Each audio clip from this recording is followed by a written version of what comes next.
So hello, Nico here, back again on FreeCodeCamp doing the basic algorithm scripting challenges.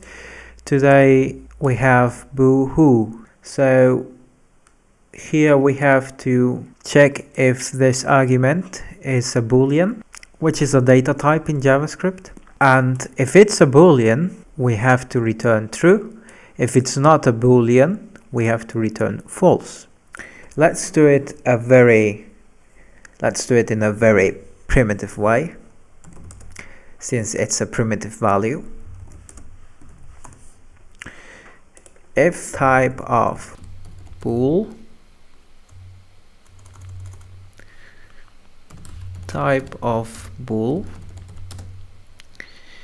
equals Boolean. So typeof will give us the data type that the element next to it represents, and if it's Boolean, then we're going to return true, and otherwise we know it's not a Boolean and we're going to return false. So if we run the tests,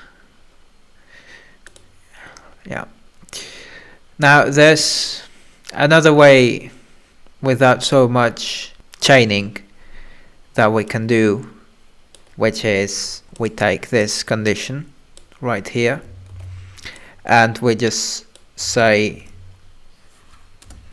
it's a ternary operator, which is a kind of substitution for simple if-else statements. So if it's a Boolean, then return true, otherwise return false. Do not forget the return, and it's the same. Thanks for watching. If you like this video, then make sure to like, subscribe and comment. It helps a lot to grow this channel, and see you next time.